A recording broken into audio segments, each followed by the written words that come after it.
অর্জন করে, ওযু করে, করে না। এই বনি আদমদের ভিতরে এমন জাতি আছে তারা পায়খানা পেশাব থেকে আইসা ওযুও করে না, পানি খরচও করে না।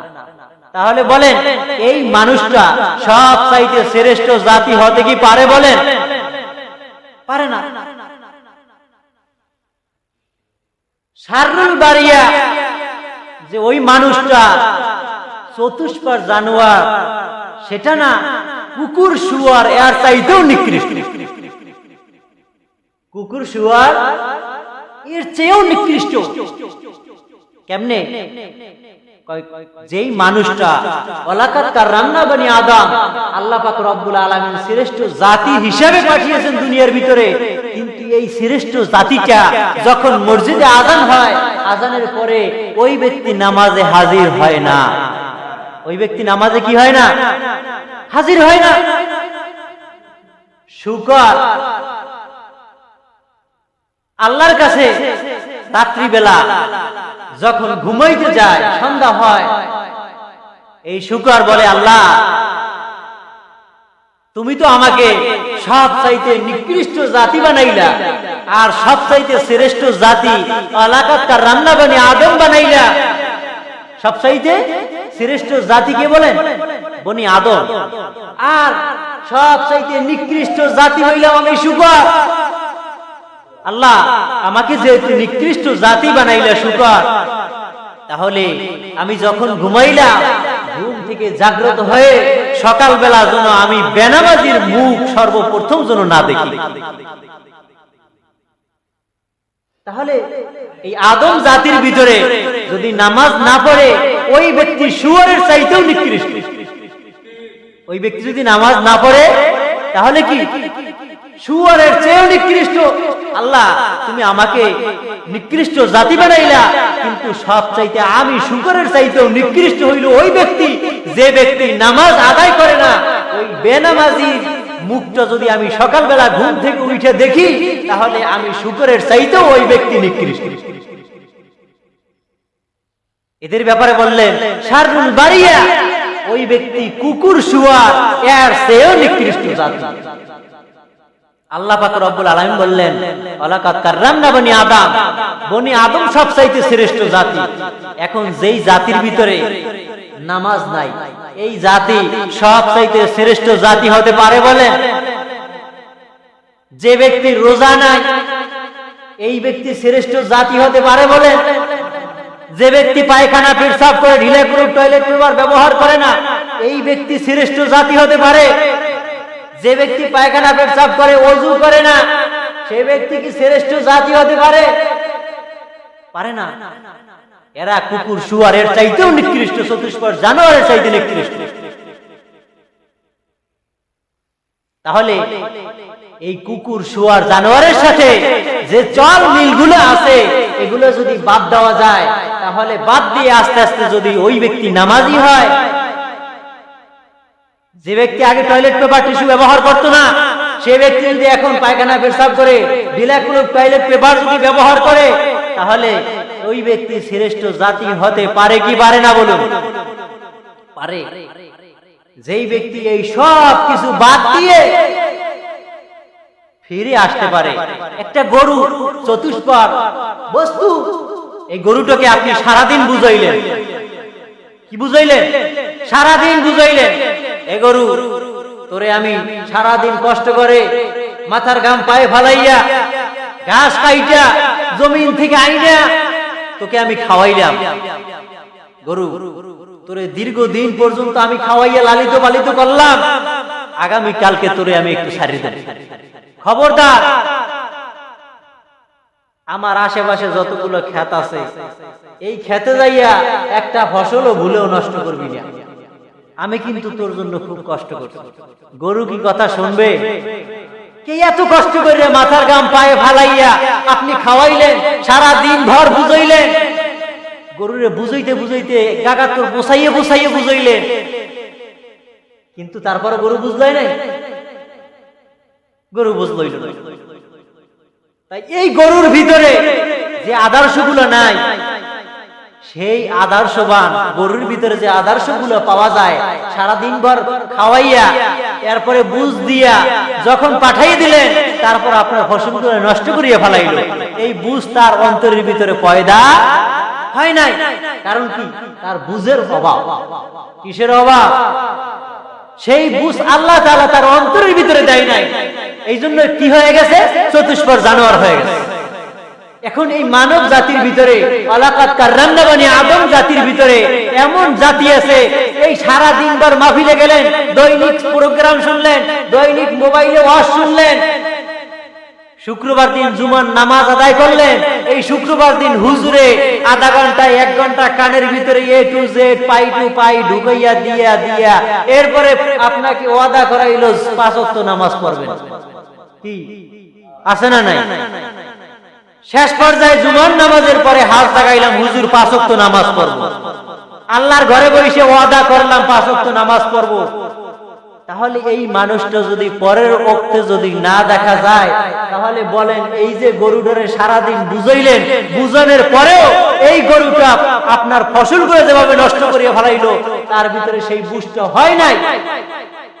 তাহলে এই মানব জাতির ভিতরে আপনি সারাদিন মাসলা দিয়ে বুঝাইলেন, সেই সময় কইলে হ্যাঁ ঠিক আছে ঠিক আছে, নামাজ পড়া লাগবে ঠিক আছে ঠিক আছে, টুপি মাথায় দেওয়া লাগবে ঠিক আছে, জুব্বা পরা লাগবে ঠিক আছে, সবটাই কি ঠিক আছে। তাহলে সারাদিন বুঝ লওয়ার পরে ঠিক ঠিক করার পর কিছুক্ষণ পর আবার বেঠিক হয়ে যায়, তাহলে বলেন এই ব্যক্তি উলাইকা কাল আনাম বাল হুম আদাল, চতুষ্পদ জানোয়ারের সাথে মিল হয়ে গেছে। এই ব্যক্তির কি হয়ে গেছে? চতুষ্পদ জানোয়ারের সাথে মিল হয়ে গেছে। তাহলে আপনি ছিলেন ওয়ালাকাদ কাররামনা বানি আদম, সবচেয়ে শ্রেষ্ঠ জাতি হয়ে আপনি ওয়াদা করলেন, ওয়াদা করার পরে কি হয়ে গেলেন? উলাইকা কাল আনাম বাল হুম আদাল, আপনি চতুষ্পদ জানোয়ারের মতো মিল হয়ে গেছে। জানোয়ারটারে গুরুয়ে বুঝাইলেন, ঘাস খাওয়াইলেন, কিন্তু তারপরও বুঝলই নাই। আর এমন মুসলমান সারাদিন বুঝানোর পরেও সেই বুঝ অন্তরের ভিতরে পয়দা হয় না। তাহলে এই সব কিছু বাদ দিয়ে পিছনে যা হয়ে গেছে, শাররুল বারিয়া কুকুর শুয়ারের চাইতেও নিকৃষ্ট থেকে যখন এই মানুষটা উলাইকা কাল আনাম বাল হুম আদালের ভিতরে আসে, আস্তে আস্তে এই মানুষটা দেখবেন ওয়ালাকাদ কাররামনা বানি আদম। আবার সব সময় আল্লাহ হেদায়েত দিলে এই ব্যক্তি সবচেয়ে শ্রেষ্ঠ জাতি হতে পারে কি পারে না? বলেন, আল্লাহ হেদায়েত দিলে সময় লাগে? বলেন লাগে না। তাহলে বলেন আমরা শ্রেষ্ঠ জাতি হয়ে জন্মগ্রহণ করে আমরা এই খারাপ জাতি কি হতে চাই? হ্যাঁ, কারা কারা চাই? একটু হাতটা জাগে আল্লাহরে দেখাই। কি শ্রেষ্ঠ জাতি হইতে চান না? আমরা মুসলমান, আমাদের মরতে হবে, কবরে যাওয়া লাগবে। বুঝের অভাব। আমাদের কিসের অভাব? বুঝের অভাব। ঈসা আলাইহিস সালাতু ওয়াস সালাম তিনি লোকদেরকে দাওয়াত দিতেছেন, কালিমার দাওয়াত দেয়। ঈসা আলাইহিস সালাতু ওয়াস সালামের উপরে নাযিল হয়েছে ইনজিল, একটা কিতাব, কিতাবের নাম হচ্ছে তাওরাত, তারপরে কি জাবুর, এরপরে ইনজিল, এরপরে নাযিল হয়েছে কোরআন। এই কোরআন হয়েছে নাযিল আমাদের নবী হযরত মুহাম্মদ রাসূলুল্লাহ সাল্লাল্লাহু আলাইহি ওয়াসাল্লামের উপর। ইনজিল কিতাব হযরত ঈসা আলাইহিস সালাতু ওয়াস সালামের উপরে নাযিল হয়েছে। আজকে শুক্রবার দিন জুমার নামাজ, একটা যদি জুমার নামাজ আদায় করে ওই ব্যক্তি মক্কা মদিনায় টাকা পয়সা খরচ করে, হজ আল্লাহর দরবারে কবুল হতেও পারে, নাও হতে পারে। কিন্তু যেই ব্যক্তি শুক্রবার দিন নিয়ত করলো আজকে কোনো কাজকর্মগুলো করব না, আজকে জুমার নামাজ, আগে গিয়ে জুমার নামাজটা আদায় করব। যখনই ব্যক্তি নিয়ত করলো, নামাজ আদায় করলো, মসজিদ থেকে বের হওয়ার সাথে সাথে ফেরেশতারা ওই ব্যক্তির আমল নামায় একটি কবলিয়াত উমরা করার সব ওই ব্যক্তির আমল নামায় লিখে দেয়। ঈসা আলাইহিস সালাতু ওয়াস সালাম তার উপরে ইনজিল কিতাব নাযিল হয়েছে। এই ঈসা আলাইহিস সালাতু ওয়াস সালাম দ্বীনের দাওয়াত দিতেছে, শোনো তোমরা জুমার নামাজ কেউ ছাড়িও না। কি নামাজ? জুমার নামাজ কেউ ছাড়িও না। বলতেছে যে ও পয়গম্বর ঈসা, আমরা আপনার কথা মানি না, ঈসা আলাইহিস সালাতু ওয়াস সালাম কবরের কাছে গিয়ে বলে কুম বিইজনিল্লাহ, হে কবরবাসী আল্লাহর হুকুমে জিন্দা হয়ে যাও। কবর থেকে উইঠা আল্লাহর হুকুমে জিন্দা হয়ে যায়, দাঁড়াই যায়, দাঁড়াই সালাম দেয় আসসালাতু ওয়াসসালামু আলাইকা ইয়া ঈসা রুহুল্লাহ। ঈসা আলাইহিস সালাতু ওয়াস সালামকে সালাম দেয়, ও পয়গম্বর ঈসা আপনি কিসের জন্য ডাক দিলেন? তাই যখন কবরের পাশে দাঁড়াইয়া তিনটে ডাক দেয়, তিনটে ডাক দেওয়ার সাথে সাথে কবর থেকে উঠে দাঁড়াইয়া যায়। এ দেখে এই ইহুদি লোকগুলা কিছু কিছু মুসলমান হয়ে গেছে, কালেমা পড়ে ঈসা আলাইহিস সালাতু ওয়াস সালামের উম্মত হয়ে গেছে।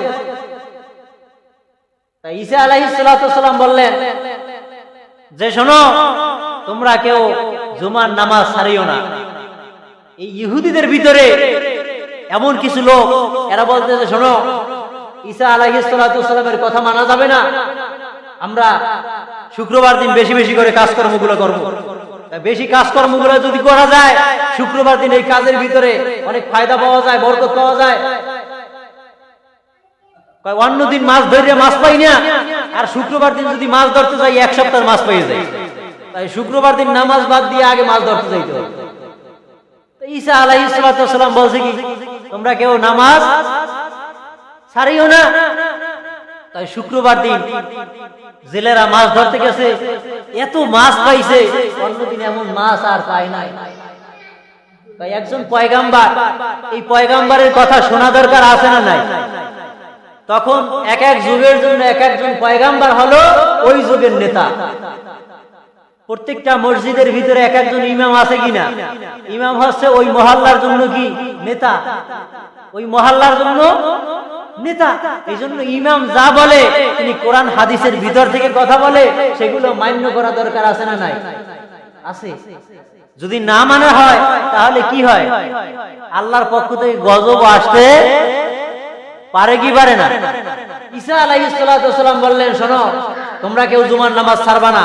তাই কিছু কিছু উম্মতেরা জুমার নামাজ আদায় করলেন, আর কিছু কিছু শয়তানের দল, এই শয়তানের দলেরা বললেন দাও কি নামাজ, কি রোজা, কি ইবাদত বন্দেগী, এগুলো দরকার নাই। এই ওয়াদা বরখেলাপ করে কিছু কিছু লোক নামাজ বাদ দিয়ে তারা জেলে মাছ ধরতে গেলেন। তাই রেওয়াতে আসছে যে 400 লোক, কত লোক? 400 লোক ঈসা আলাইহিস সালাতু ওয়াস সালামের কথা অমান্য করে মাছ ধরতে গেছে। মাছ পেয়েছে প্রচুর। ঈসা আলাইহিস সালাতু ওয়াস সালামের কাছে এসে বলতেছে, ও পয়গম্বর ঈসা, আপনি তো নবী, এটা মানা যায় না, এটা আমরা বিশ্বাস করি না। আপনার কথা যদি আমরা শুনতাম তাহলে মাছ পাইতাম না। আপনার কথা শুনি নাই বিদায় আমরা আজকে অনেক মাছ পাইলাম। ঈসা আলাইহিস সালাতু ওয়াস সালাম কে ফেরেশতার মাধ্যমে জানাই দিলেন যে ও পয়গম্বর ঈসা, আপনি ঘোষণা করে দেন আল্লাহ পাক রব্বুল আলামিনের পক্ষ থেকে এই 400 ব্যক্তিদের উপর আল্লাহর পক্ষ থেকে গজব আসতেছে। 400 ব্যক্তিদের উপর কি আসতেছে? আল্লাহর পক্ষ থেকে গজব আসতেছে। পয়গম্বর ঈসা আলাইহিস সালাতু ওয়াস সালাম জানিয়ে দিলেন যে শোনো, তোমরা তো অনেক বড় লোক হয়ে গেছো না, যতটুকু কামাই করেছো সব ফল কি বলেন? জিরো। আল্লাহ পাক রব্বুল আলামিনের পক্ষ থেকে তোমাদের উপরে গজব আসতেছে। যদি তোমাদের হাতে এখনো সময় আছে, তোমরা যদি তওবা করো, আল্লাহ পাক রব্বুল আলামিন চাইলে maaf করে দিতে পারে কি পারে না? আমাদের হাতে এখন সময় আছে না নাই? তওবা করলে আল্লাহ পাক রব্বুল আলামিন চাইলে maaf করে দিতে পারে কি পারে না? তওবা অর্থ হচ্ছে ফিরে আসা। তাই হযরত ঈসা আলাইহিস সালাতু ওয়াস সালাম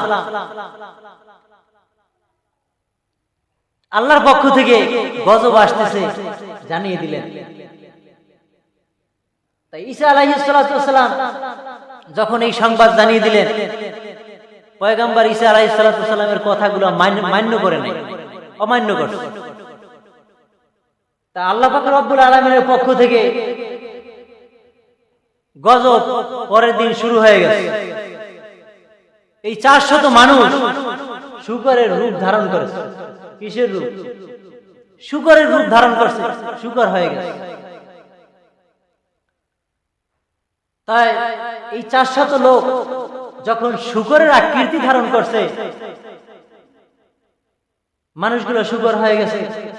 পয়গম্বর ঈসা আলাইহিস সালাতু ওয়াস সালাম ফজরের সালাম ফিরিয়ে শূকরের শব্দ শুনতে পায়।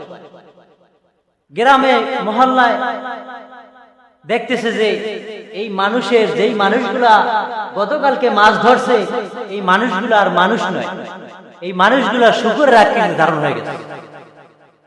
মানুষগুলো কিসের রূপ ধারণ করছে? শূকরের রূপ ধারণ করছে। যখন শূকরের রূপ ধারণ করছে, তাই ঈসা আলাইহিস সালাতু ওয়াস সালামের কথা অমান্য করছে, বিদায় কি হয়ে গেছে? শূকর হয়ে গেছে। আল্লাহ পাক রব্বুল আলামিনের পক্ষ থেকে গজব আসছে। তাই মানুষগুলা যখন শূকরের রূপ ধারণ করছে, এখন এই শূকরের কিছু কিছু সূরাত মানুষের আকৃতি আজ পাওয়া যায়। তাই ঈসা আলাইহিস সালাতু ওয়াস সালামের মানুষের নাম ধারণ করে বলতেছে, তুমি কি অমুক? কিন্তু তাদের তো ভাষা নাই, ভাষা হারিয়ে ফেলাইছে। এখন মাথা ঝুলিয়ে বলে, হ্যাঁ আমি অমুক। মাথা ঝুলিয়ে বলে কি, আমি অমুক। তো এই মানুষগুলা যখন শূকর হয়ে গেছে, আস্তে আস্তে আস্তে আস্তে খাওয়া দাওয়া নাই, মানুষগুলা দুনিয়া ছেড়ে বিদায় নিয়ে চলে গেছে, শূকরগুলা মারা গেছে। এবার আল্লাহ পাক রব্বুল আলামিনের পক্ষ থেকে ঘোষণা আসলেন যে পয়গম্বর ঈসা, আপনার সমস্যা হতে পারে। কাফের মুশরিক বেঈমান ইহুদিরা বলছে যে ঈসা, এগুলা তো আমরা বিশ্বাস করি না, আপনি এগুলা জাদুর মাধ্যমে আমাদের লোকজনগুলা সব মারিয়ে ফেলে। কিসের মাধ্যমে? জাদুর মাধ্যমে মারিয়ে ফেলাইছে। কাজটা তো ভালো করেন নাই। তাই তৎকালীন সময় একজন শক্তিশালী মানুষ ছিলেন, নাম ছিল বুদা।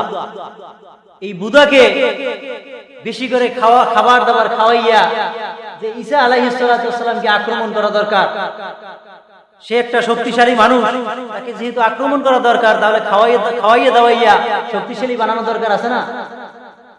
শক্তিশালী দরকার আছে।